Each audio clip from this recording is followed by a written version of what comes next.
Ant-Man and the Wasp: Quantumania.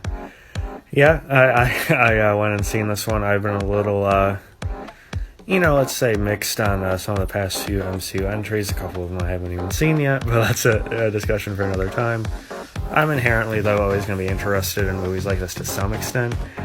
Whether it's from my childhood or what, I don't know. And as a preface, I also thought the last two Ant-Man movies were decent.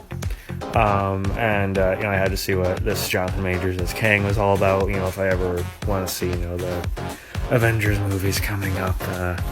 And this movie has been getting pretty well torn. And I gotta say, I didn't think it was that bad. I thought it was alright.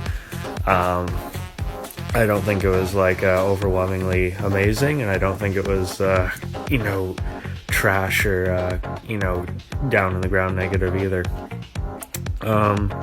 It's harmless, it's, I don't know if I want to call it fluff, but it's not as memorable as it's trying to be, and it's probably a product of how rushed, the people working on the VFX are for this. It's kind of a product of that.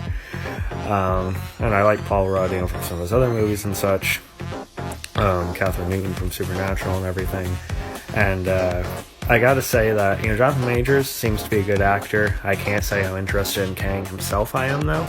Even though this may not be the main variant the new Avengers have to face, though.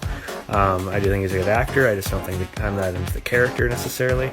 And he feels like more of a Loki-level threat rather than Thanos, so it's not fully selling me on, his threat as much as I think they're trying to.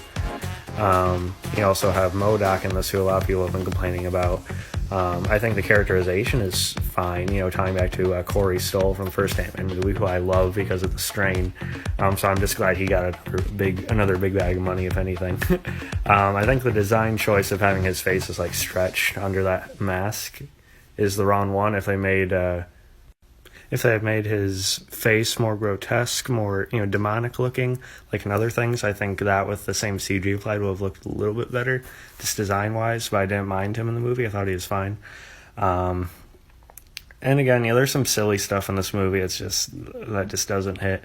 But at the same time, I don't think the humor was necessarily as disruptive as in other MCU movies, so there is that.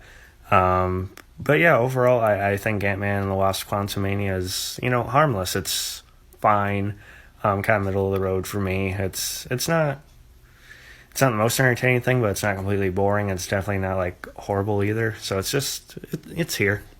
It's here.